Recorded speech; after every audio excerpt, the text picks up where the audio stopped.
Hopefully everybody can find a place to sit down this morning. We're going to be spending a couple of days together, and it's nice to see all of you here. I'm sure many of you have come from close by and far away. How many from San Diego? Stand up, San Diego, wherever you are. Let's see San Diego. Hey, San Diego. Fantastic. Nice to see you. Do we have anybody here from Northern California? Up north? Okay. We do the leadership seminar up north, but sometimes they come from up there, down here. Let's see, who's next?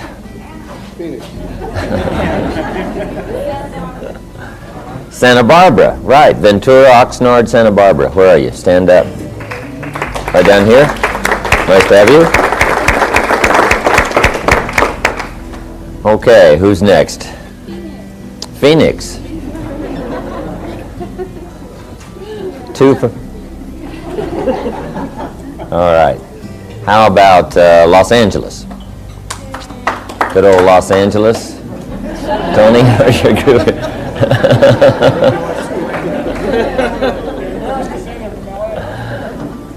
Okay, what's next? Orange County. Hey.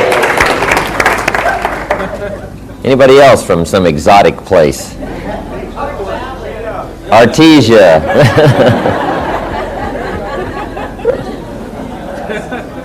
Okay. It's a pleasure to have everybody here, and we want to welcome you to the Leadership Seminar. We're going to have a good time these 2 days. By the way, we're going to take frequent breaks for some of you that have to smoke, whatever. We'll give you a chance to smoke, and then we'll have a chance for us also to stretch a little bit, relax a little bit. We'll take frequent breaks throughout the day. We're going to have lunch probably about 1 o'clock, something like that, so we can put ourselves back together here and sustain ourselves through the day. Then tomorrow we're also starting our class at 8 o'clock. Okay, 8 o'clock Sunday morning, and we'll go till about 5 o'clock today. We'll also go till about 5 o'clock tomorrow. Does everybody have note paper? Did you get your journal after the seminar? You didn't get you a journal? Okay. We're going to talk about journals today and all of the other good things under time management.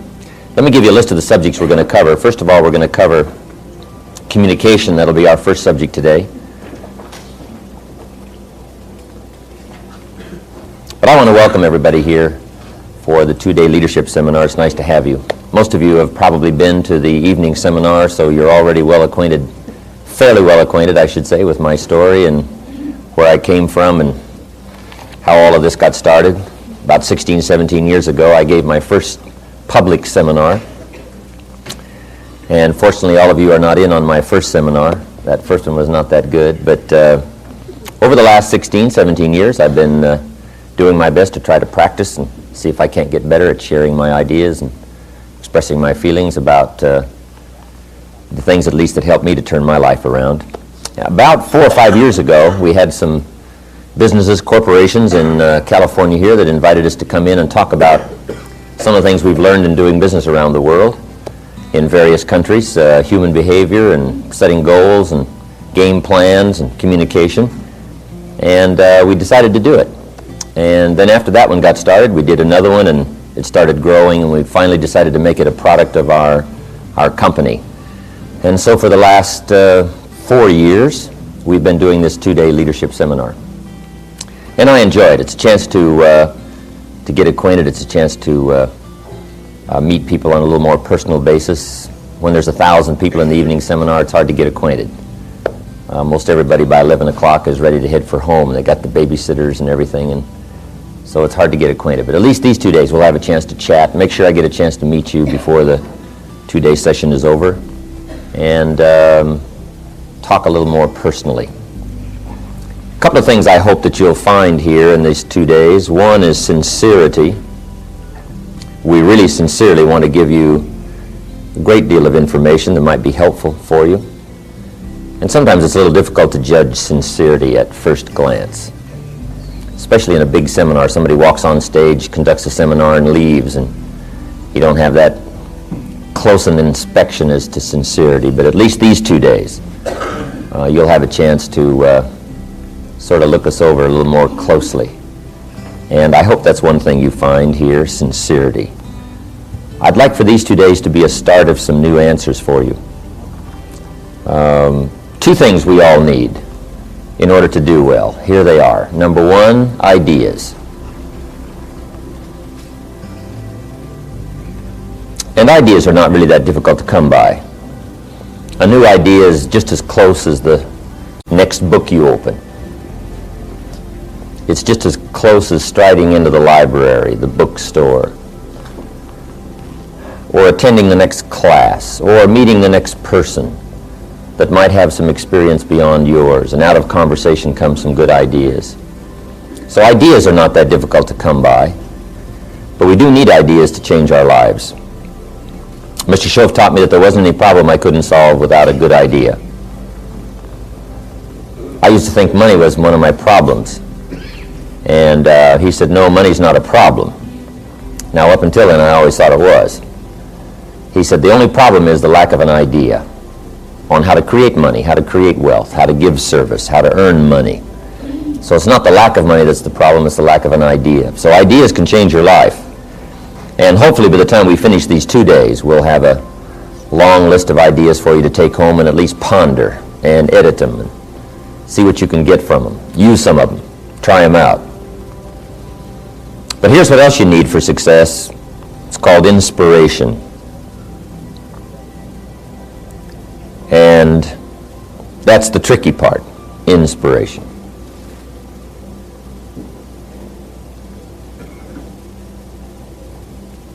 The people who seem to stay totally turned on, all excited about life. They have no problem getting up and generating that zest for the day. Emotional vitality.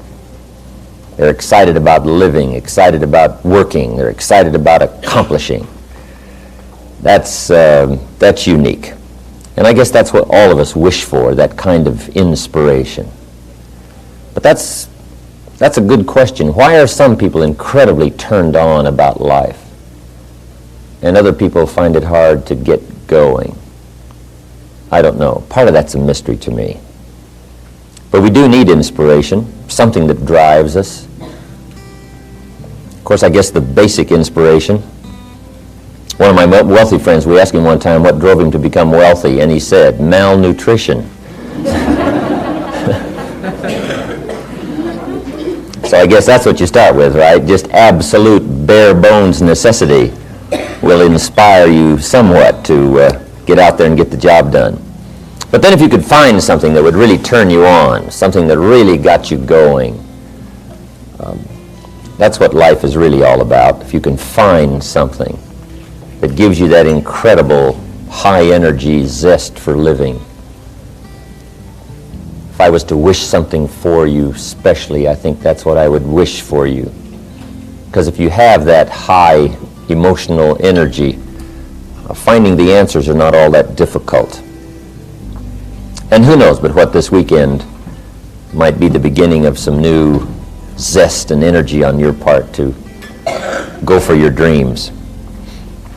Here's what else I hope we can create this weekend, some emotional turbulence. It's a good idea every once in a while to just stir our mental pot. Just get the ideas flowing, get the thinking flowing, get to looking and asking questions and doing some wondering. And perhaps that'll happen this weekend. Then primarily, this seminar was designed for this purpose, and I've got a phrase for you to make a part of your notes. We all need guidelines for translating response into results. Guidelines for translating response into results.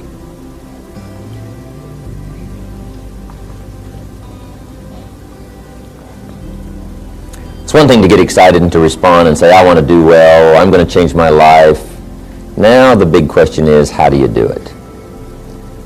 And hopefully, these 2 days will generate some thinking on your part on how you can make plans for translating excitement into results. Probably these 2 days, one good question to ask is, why are you here? It might just be a question you'll ponder just for yourself. We're not going to ask you to disclose that to everybody that's here this weekend. But that's a good question to ask yourself. Why are you here? And probably there's a whole variety of reasons why everybody picked these 2 days to come and sit in on some lessons and classes on doing better. Maybe some of you just came here these 2 days to get away, and that's not a bad thing. We used to do this seminar up at the ranch at Clear Lake. We've got 1,600 acres up there and a beautiful lodge, but we can only take care of about 50, 55 people, so we had to move out of the ranch. But it was a good place to get away. We had the horses and the swimming pools and the tennis courts and jacuzzis and a pool table and ping pong and all kinds of stuff. Motorcycles to ride, and Jeeps to hit the Jeep trails. And it was kind of a fun weekend to get away. And I think a lot of people just spent their money and came to the weekend seminar just to get away, right? Just to leave everything for a couple of days. And maybe you're just getting away this weekend, I don't know. But if you are, that's okay. For some of you, maybe we've caught you at springtime and you've got something new going and just a little more fine-tuning and you'll have it flying. You'll be off and running, and your new fortune or your second fortune or whatever might already be in view, and all you need is just a bit more inspiration and a few more ideas, and away you go. So you've come here full of high anticipation and hope that maybe just one or two more turns and you'll have it going your way. Maybe some of you have come here and it's been sort of drifting along. Maybe it's summertime and you're a little weary with the task of keeping out the bugs and the weeds and whatever else might be attacking your program. That could be. Maybe some of you, we've caught you at wintertime. Maybe some of you are in transition. I've been through a few of those, where I'm letting go of one and looking for the next one, and wondering just exactly what I'm going to do. But wherever we have caught you at this particular time of your life, whether it's wintertime for you or springtime, or maybe it's harvest time, maybe you're raking it in and things are going well, and over the last few years you put it together and now you're cashing it in. And maybe this weekend is a celebration for you, I don't know. But whether it's a celebration or whether it's a beginning or whether it's transition or whether it's a serious weekend, for some of you this may be a darn important weekend. And I certainly want to treat it that way. Some of you may just very well have to have some unique answers, and you're pondering some things that are very important. You're at one of those major forks in the road, and whatever direction you decide to take this weekend may be one of the most important decisions you make. I understand some of those weekends. And if it's that kind of weekend for you, I want to treat it very seriously and make sure that sincerely we cover everything we can to give you the best answers, at least that we're going to have to come up with this weekend, so you'll be off to a better start come Monday. Anyway, wherever we have found you, we want to do you good these 2 days. Here's how to get the most out of the 2-day seminar, and then we'll get into our first subject, communication. First of all, I think we ought to realize where we already are. It seems like better things come to us when, first of all, we're thankful for what we have. And I would say, for the most part, we're all doing fairly well, at least compared to the rest of the world. One of the weekend seminars up at the ranch, just before it started, I walked out into this parking area where we have a place up there to park all the automobiles. There were Ferraris and Continentals and Eldorados and Corvettes. I think there was one Rolls. I couldn't believe the parking lot with all these fancy cars. And I walked in to conduct the seminar. I think there was only about 35, 40 people to spend the weekend. My opening remarks were, you know, ladies and gentlemen, the rest of the world would find it rather strange that we have come up here to spend 2 days to figure out how to do better.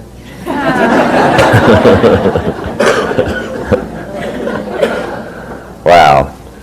And could very well probably be said today, right? If we were to take a survey out in the parking area and we walk in here and, you know, have breakfast in style and we're all dressed pretty good and looking pretty good, the rest of the world, the 4.5 other billion people in the world that are probably struggling a lot harder than we are, would find it strange that we're trying to figure out how to do better. But we do have the chance to do well. We have the chance not only to do well for ourselves, but we have the chance to be an influence and to develop leadership for the people we come in contact with.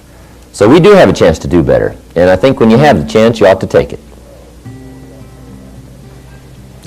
So, first of all, realize where we are. Second, be thankful for what we already have. Who was it said, I complained about not having any shoes until I met someone who had no feet. So, we should be thankful for what we already have. Then I think to get the best out of the 2 days is be eager to learn. No matter how much you already know, how wealthy you are, and we're not here to compare bank accounts. Really, no matter how much wealth of information you've already gotten, how successful you are, there's always a chance you could probably learn something else or appreciate someone else's point of view. Sure enough, somebody says, did you ever look at it from over here? And you step over there and take a look at it. And sure enough, they've got a unique view of something that maybe you haven't considered it from that viewpoint before. And that's always interesting.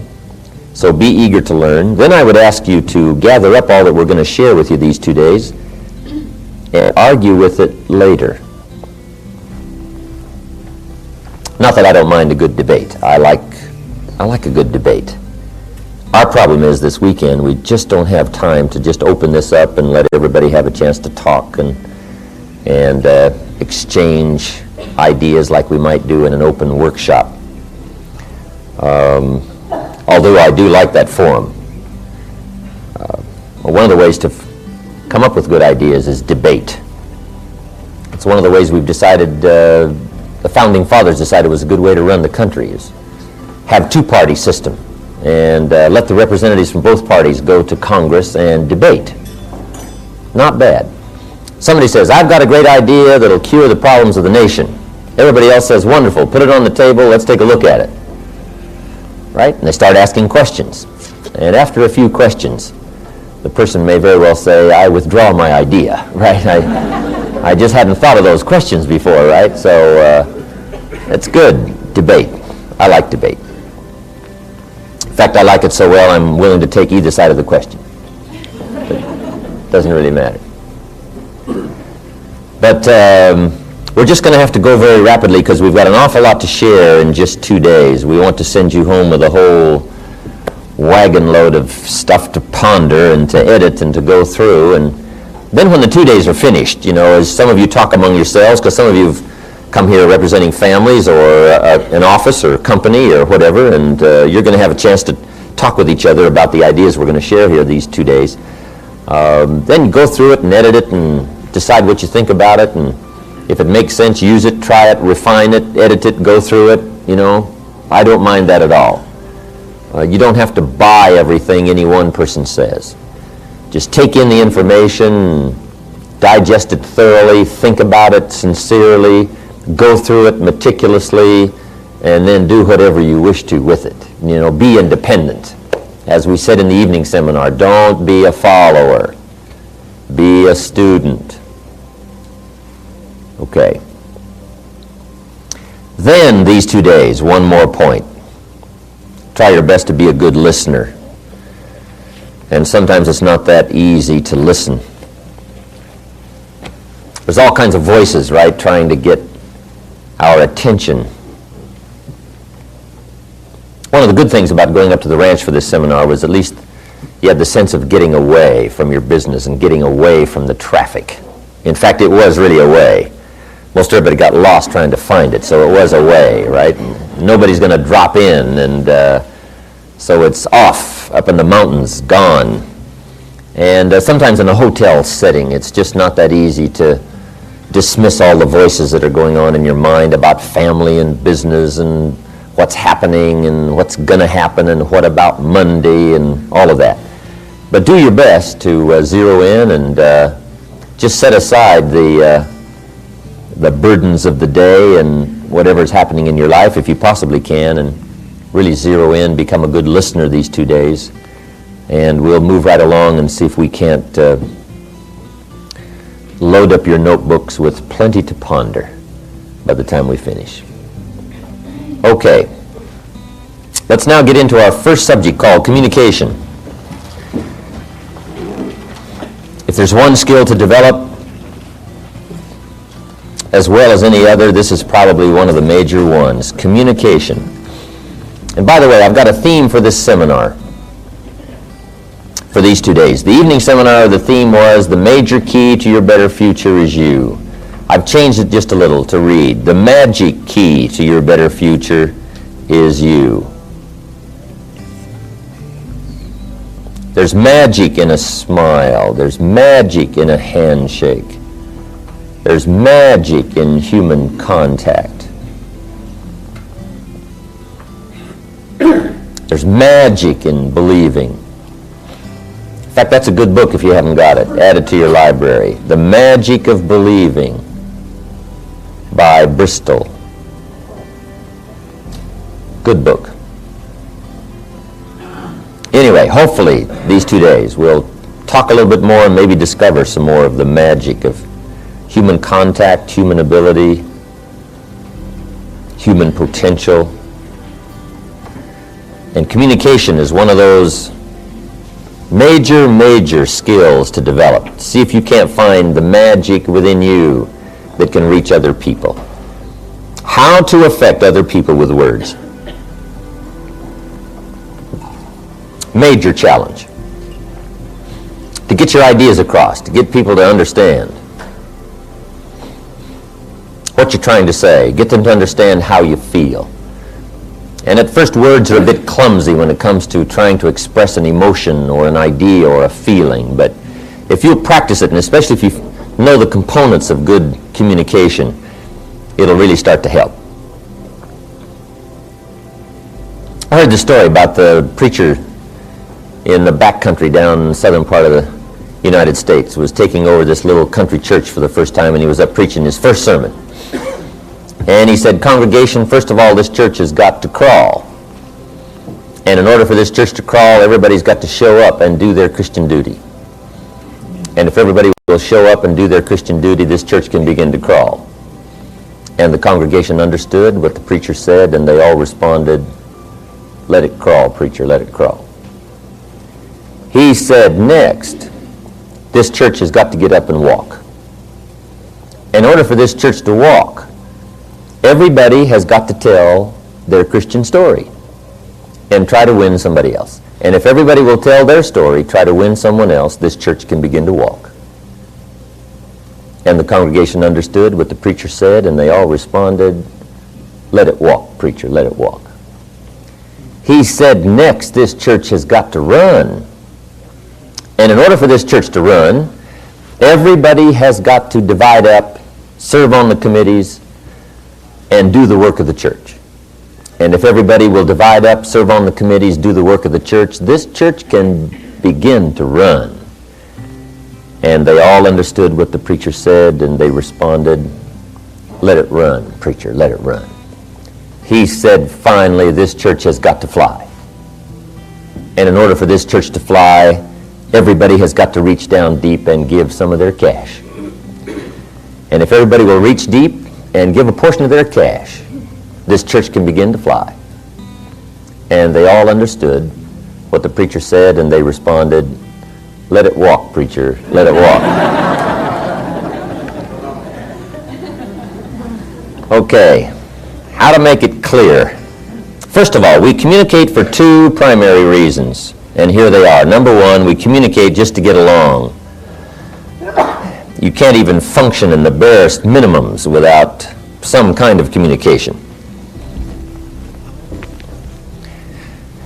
If you want the bread, you have to learn to ask for it. The barest of communication. So that's number one. Here's number two. We communicate to accomplish some purpose. A specific purpose.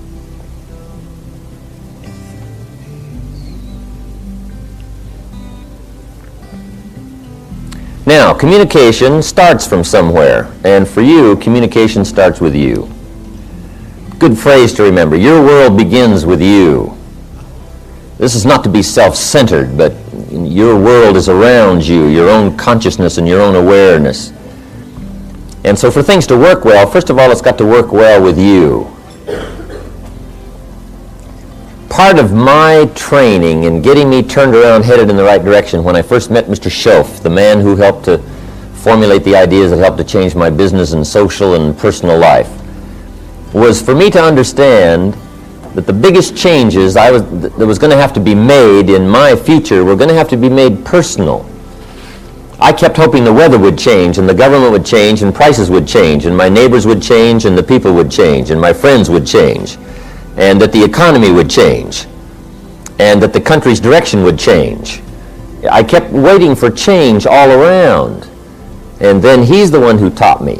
What changes your world is not wishing for change. What changes your world is changing.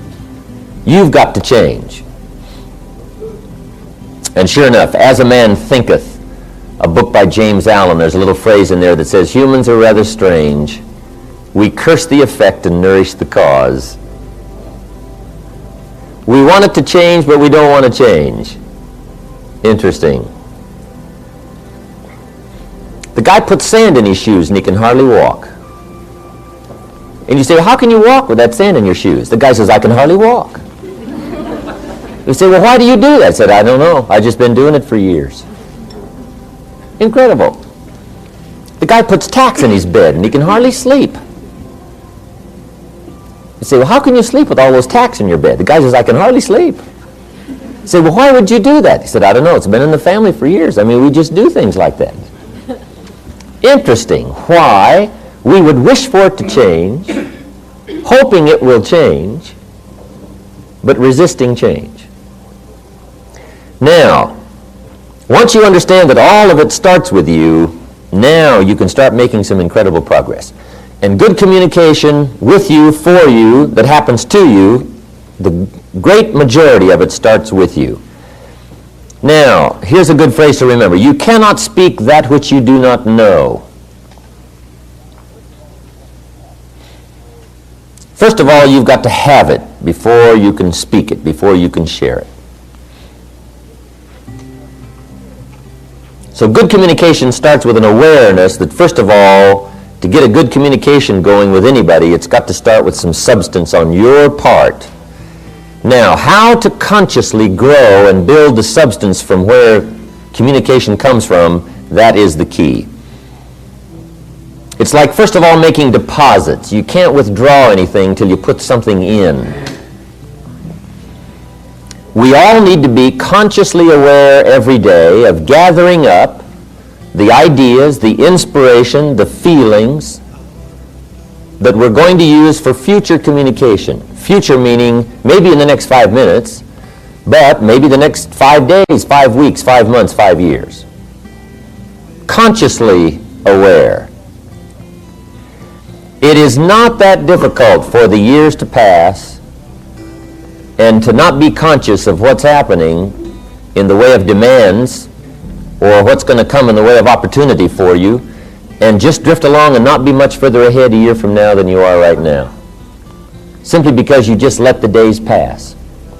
But if you have a conscious awareness of what it takes to effectively affect other people, to get your ideas across, to get decisions, to express your feelings and your opinions, once you do that deliberately and consciously and daily and consistently, now that's what starts your own personal development. Let me give you 4 key words to be aware of that will help you in putting together a conscious awareness program of developing a source of communication, making these deposits. See, when you talk, you want a verbal check that'll cash. When you speak, you want to speak from something that's there. an awareness that's there, a feeling that's there. And to create this foundation or this reservoir or this deposit or this account from which you can talk, let me give you 4 words that will help you to do that. Here's the first one. Develop an interest. The first word is interest. Develop an interest in 2 primary things, life and people.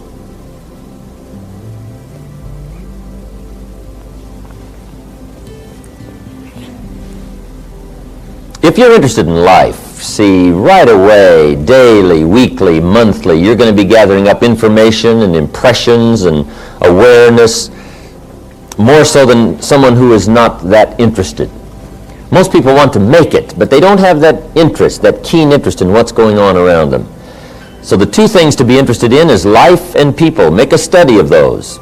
Make sure you're entering something in your journal constantly about life and about people. Business life and social life, what's happening around you. It's called gathering so that you can use it for future conversations. Now you do this deliberately by using these 4 words and thinking about them. What I like to always do is develop a mental tick list, things to remember as you proceed through the day. Now at first when you develop a little mental tick list of things to remember, sometimes it's a little awkward. Right? It's like learning to play the piano. My teacher said, here's the right-hand scale. So I got those, no problem. Then my teacher says, now we're going to run the left-hand scales. I got those, no problem. Then I remember the day when she said, we're going to play both hands together. I thought, now that'll be tricky. Right? How could you do them both together? And I remember looking at one, looking at the other, but finally, right, I got to where I could play both hands together. Then I remember the day she said, now, we're going to read the music, play both hands. I thought, wow, how would you do that, right? And I'm looking at the music, looking at my hands, right? But finally I got that going. Then I remember the day she said, now, we're going to watch the audience, play the music, read the music, play both hands. I thought, now, how could you possibly do that? Right? But sure enough, I finally got to where I could watch the audience, read the music, and play both hands. Right? After a while. At first it was a little awkward, but after a while I finally got those, right, 4 things in line. So, here's what I want to give you. It's a little mental tick list to remember. And at first it may seem a little awkward to try to remember these 4 things in gathering information for future conversations, communication. But just try, and then finally it'll come naturally. So the first word is interest. Be interested enough to find ideas to put in your journal. Be interested enough to look around. Keep your eyes open. What's going on? Be alert. Don't miss anything. Okay, here's the second word for good communication. Developing this reservoir. And that is fascination. Fascination goes a little bit beyond interest. Fascination means you take a second look. Fascination means you're just not interested in just surface information. You want to know what's behind it. What does it really mean? So if you really want to develop this reservoir of information for future conversations, you've got to be fascinated with life, fascinated with stories, fascinated with human behavior. Why do people act like they act? Why do they do what they do? Now also be interested and fascinated with your own life. How come I act like I act? Why do I always do this? Why do I feel this way? See, that kind of fascination will start helping you to gather up the information for good communication. Fascinated. Here's the third word, and this is a good one. Sensitivity. Develop a sensitivity to life and people.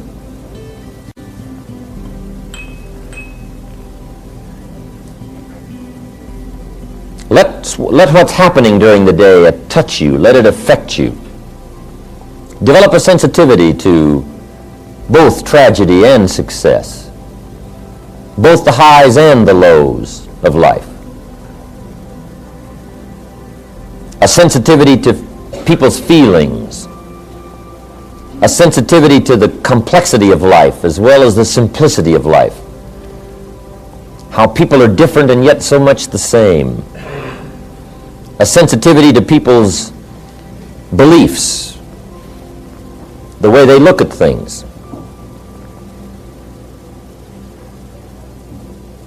Here's a good phrase, let life touch you. Don't let it kill you, but let it touch you. Be sensitive.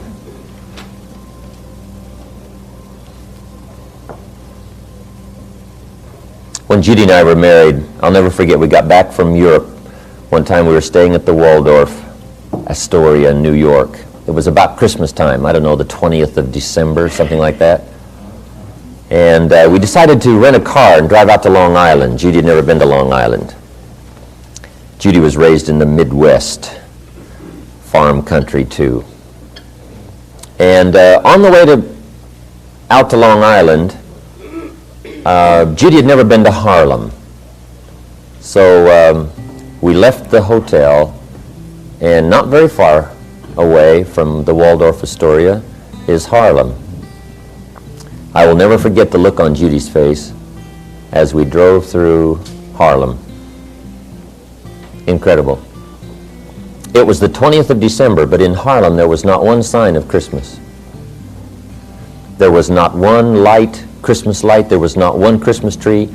There was not one wreath on any door. There was not one strand of tinsel.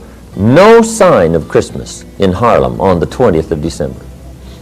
And yet a few blocks away on Fifth Avenue and Park Avenue in New York and Rockefeller Center, there's the big blazing Christmas tree, and the ice skaters are skating, and the chestnuts are roasting, and right, the shops are full of clothes, and the shoppers are shopping, and there's this feeling of wealth and affluence, and a few blocks away is Harlem. Incredible. Judy talked about that experience for a long time after that, the impact it made on her. Harlem, and the incredible contrast in people's lives, from the wealthy to the poor, from the advantaged to the disadvantaged. It really affected her. But see, you want to be affected by life.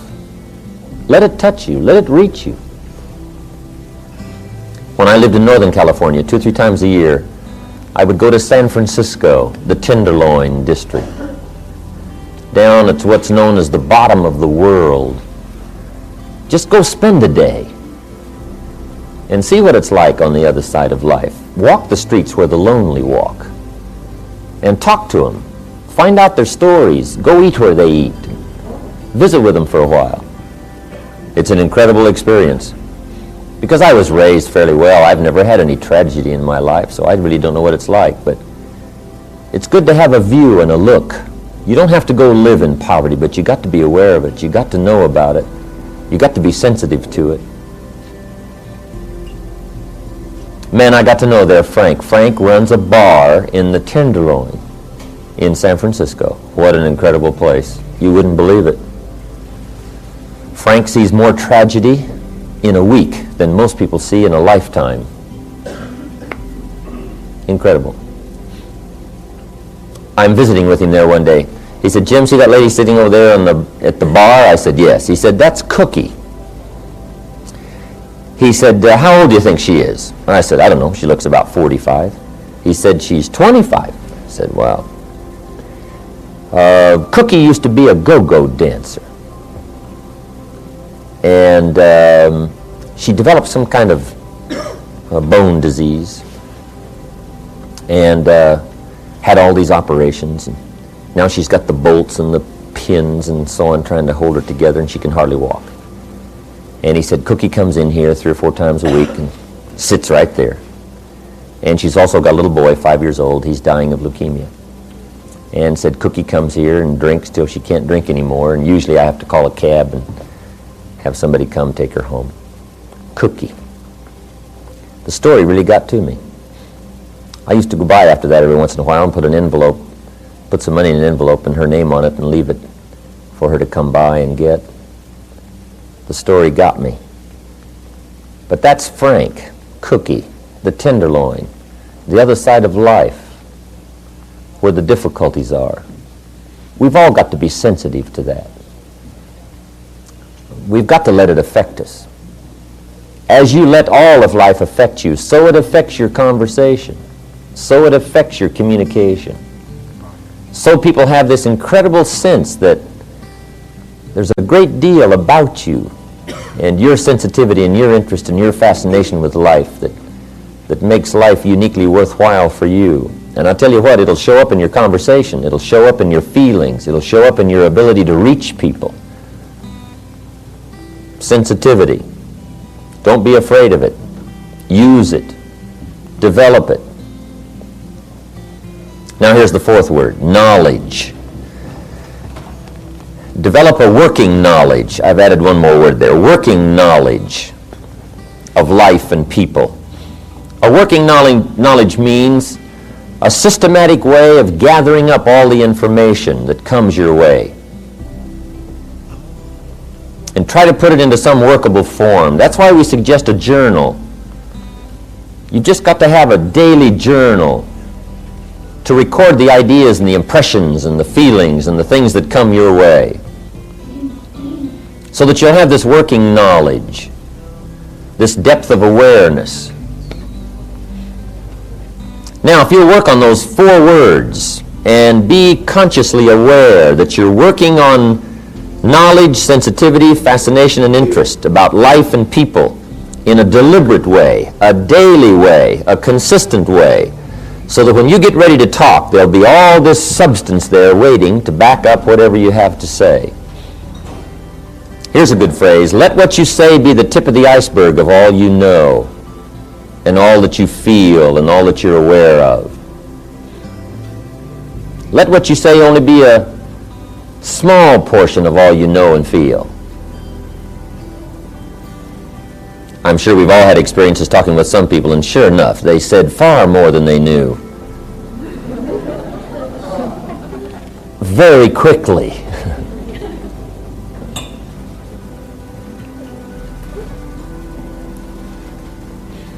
All right. Now, let me give you 4 steps to good communication. Here are some of the components of communicating well that I think are important to keep in mind. First of all is have something good to say. And that's why we went into all these other words, developing this reservoir, this account. What that is to deliberately be gathering daily, consciously, better things to say. Have something good to say. Good communication takes conscious preparation. When you hear a story, you just say, oh, I'm sure I can use that in years to come. That's a great story. I got to remember that. I've got to keep that. I've got to store it. I've got to put it somewhere. Right? You're alert all day long in gathering up things to have something good to say. It is said that for every hour of public presentation, you need many days of conscious preparation. And the same is true of personal conversation. What you want to make sure is that from now on you don't treat conversations casually. Because casualness brings casualties. Not only on the freeway, but in conversation. Just make sure your conversations aren't casual. Now, they don't all have to be deadly serious. But almost every conversation is important. Communicating with other people is important. Exchanging ideas is important. Getting our feelings across is important. And if you treat it casually, sure enough, you just won't be much better at it a year from now, 2 years from now than you are today. You've got to treat it important. And part of the importance of treating a conversation, communication, seriously is to have something good to say. Here's another good word, research. Make your whole life process a research in this development of the reservoir for good communication.